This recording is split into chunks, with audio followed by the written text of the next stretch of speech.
They say the definition of insanity is doing the same thing over and over while expecting different results. Project after project here has shown me that the only certainty is that they'll take longer than you expect, and whatever your initial plan is, it's probably going to change. Yet somehow, I continue to be frustrated when we miss our own deadlines. Skirting the trailer was scheduled for the second week of September.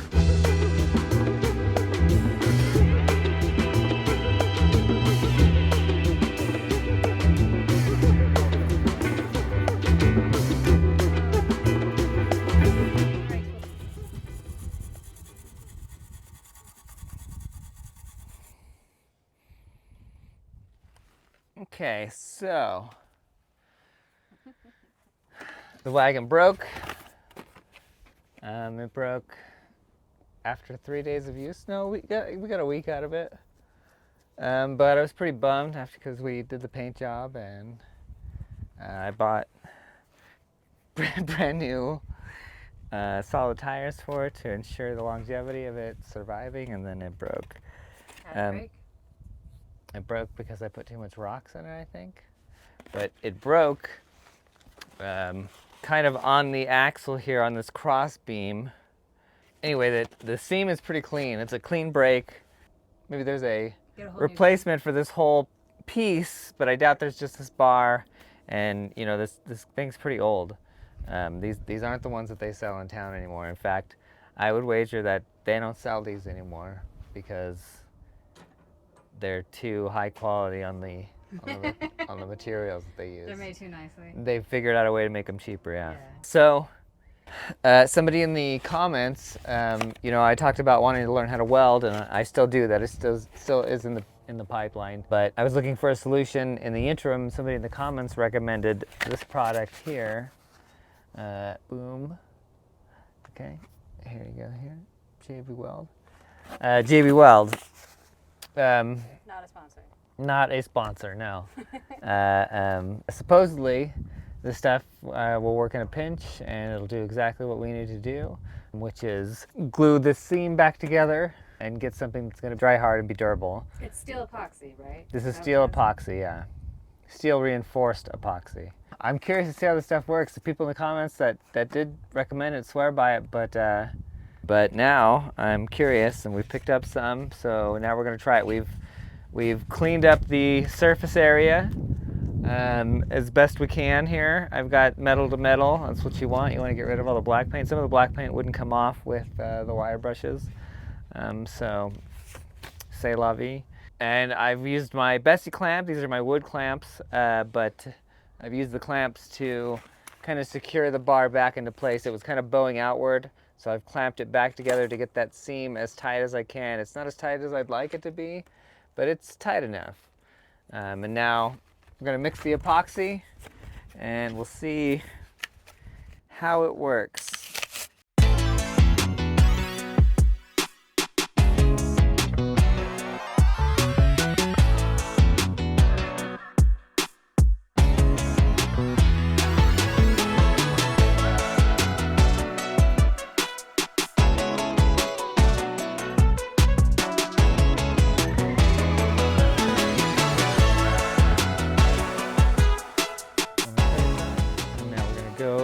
To our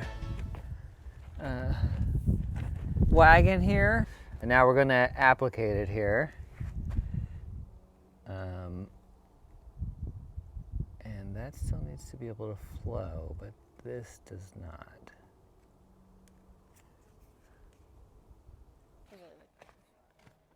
Was it good from the? Yeah. Yeah.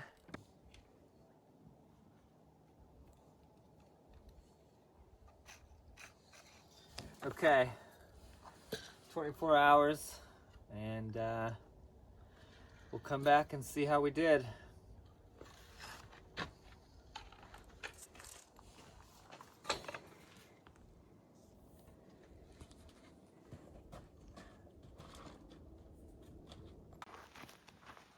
How do you feel?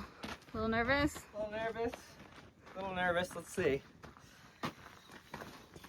Take our clamp off. We'll see if that's the first test here to see if this thing snaps it. Oh no! Immediately. Immediately. Too thick? I don't know. Too. Well, because look at it, it's stripped around the metal here. Mm-hmm. It stripped the metal real bare here, so maybe that was the issue. We didn't have enough paint taken off, you think? Yeah. Well, now we have two problems. Okay, well. We failed. Yeah, we failed, and I'm just gonna make it worse if I try to put more JB Weld on. No, yeah, we need to. We'll figure another solution. We're gonna have to. We will. We'll get this cart fixed. Bummer. I know. I bet we can just get some new undercarriage stuff. Yeah, we'll have to look. Some new struts and some new shocks. I'm just using keywords that Yeah. I've heard. Yeah. All right. Well. Lame. Boo sauce.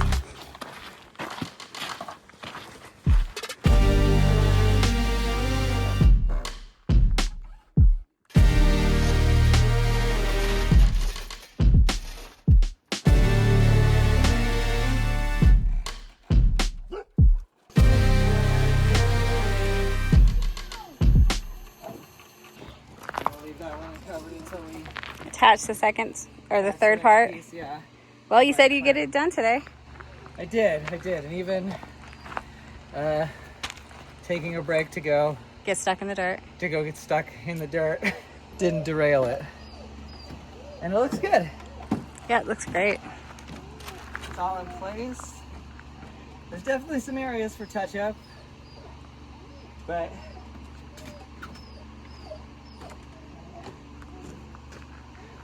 it's starting to look like a deck. Yeah, it is. So we are on Pier 2 of the Porch. This is, well, technically this is day 13, but Is it really?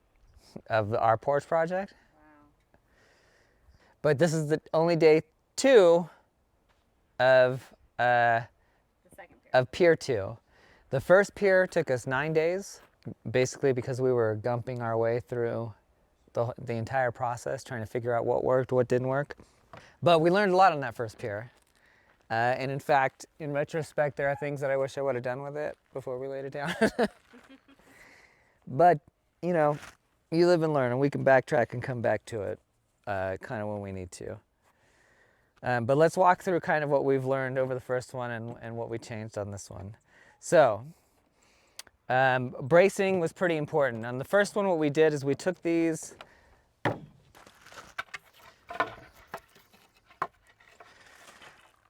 so these and this are the entirety of a pallet.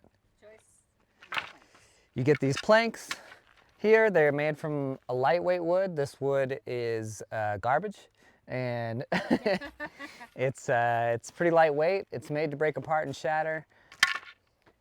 This is the top boards. This is what we're using to cover our top. The other part of a pallet are these three. This one's a little shot, but these three ribs here.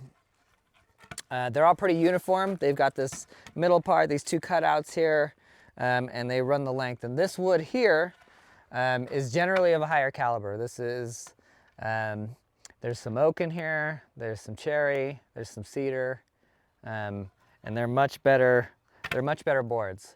They're in fact, they're so much better boards that our drills have trouble getting through the boards to put in the screws. So before, what we were doing is we were taking all of the planks off of the ribs, off the joists, and we were chucking these out, and we were only using these. But over the course of that last pier, the first pier, we kind of realized that even though a pallet is meant to carry a bunch of weight, it's really meant to carry all that weight distributed across the entire pallet. It's really not meant for that weight to sit in a certain spot. So as you're walking over the top of the pallet, if you're not walking on one of these joists, you can feel the boards sinking under your step, and you can hear them creaking. And it just wasn't a very reassuring feeling walking over it. So on the first one, what we did is we took a couple of these and we sawed them in half, and then we put them under the pallets, under these areas here, in places that we thought would help. Let's see, this is a good one here. And we slid them in between, and we tried to put them in places that we thought might help brace the boards on top. Places we knew for sure that were bending as we were stacking all around. Yeah, but we used them kind of sparingly. I think on the first pier total we have 6, so 3 of those things cut in half, 6 small little ribs that we kind of piecemeal placed throughout. So you can tell you went to town. Yes, on pier 2, we have added 2 full joists in between the 3 that are standard with the pallet. Nice. And we've done that on every pallet, on all 6 of the pallets. So 12 additional joists added to increase the rigidity. The other thing that we did is we did a couple of these on the last one, and they really did brace a good amount, so I did a few more. And it's these planks here that run the span between the 2 pallets. I did them at an angle here, one in the middle, one on each side, and this should make it so when we pick this up, it stops doing that so much. Not that that's going to be an issue, we're not going to be lifting it up all the time, but you still want this center to be extra braced and as rigid as possible, yeah. And we've got 5 of those now that span the length of this thing. So this thing is twice as braced. Oh, it's more than twice as braced. It's probably 3 times as braced. It's definitely twice as heavy, but it should make for a much better pier.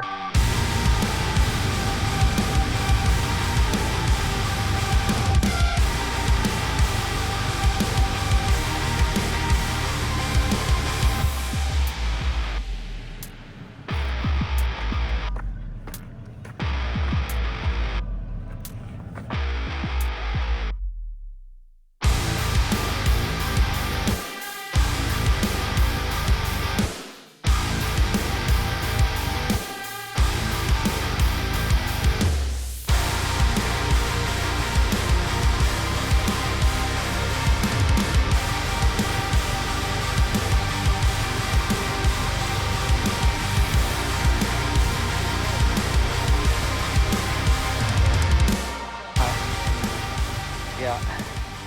Oh, he is too. Well, that ain't grain. Okay. Run the back up, have him pull back all the way around and pull him out so we can go back and get stuck each other again.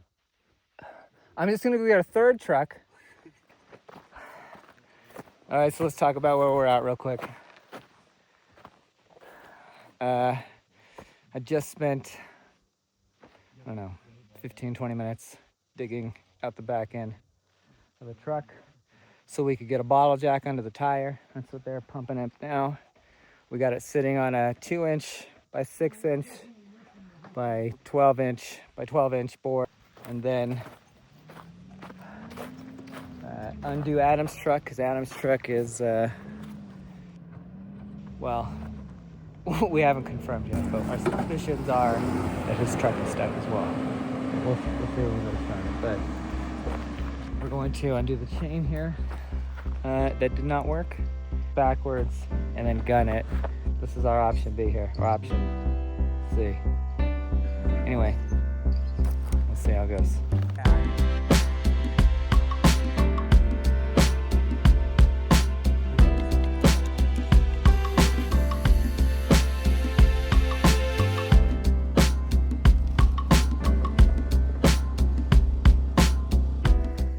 I don't know. We usually do special things.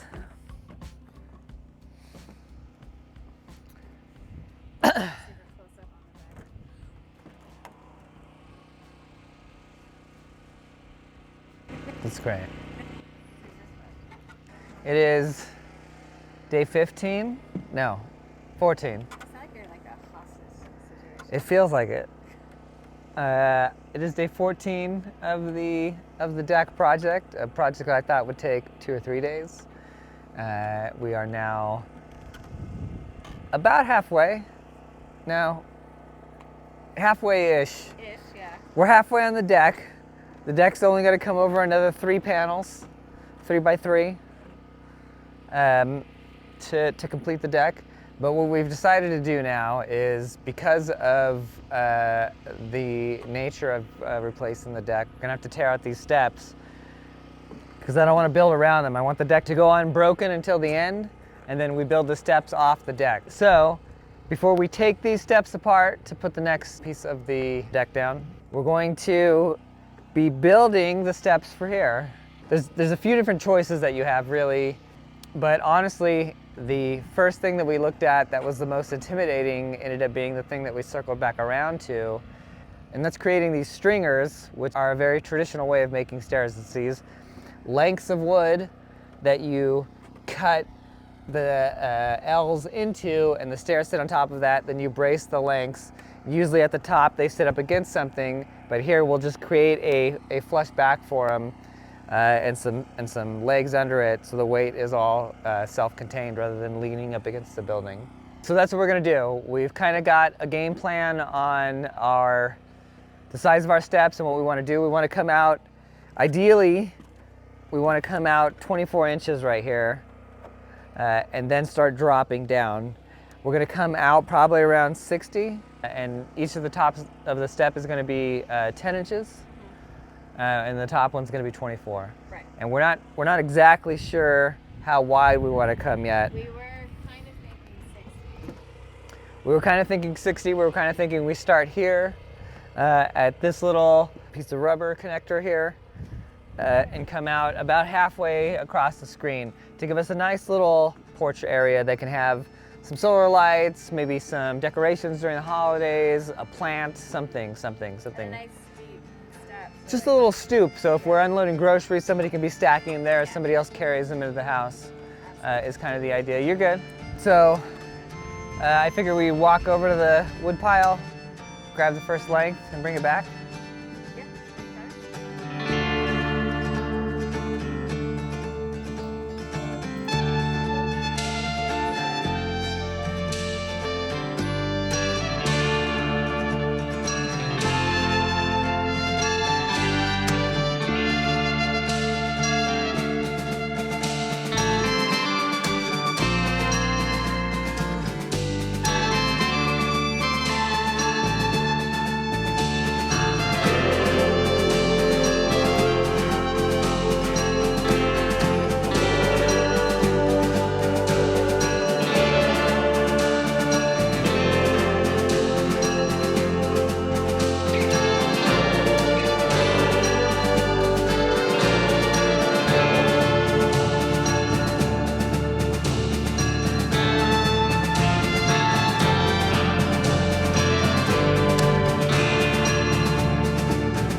Other than time, the stairs cost us nothing. The reclaimed lumber was warped and had to be clamped into submission, but it was still solid and the resulting stairs sturdy. This, however, moves us into week 3 of our deck project. As frustrating as the project length time might be, Athena and I both want our time to be worthwhile. So if it takes 3 weeks to make a deck worth standing on, so be it.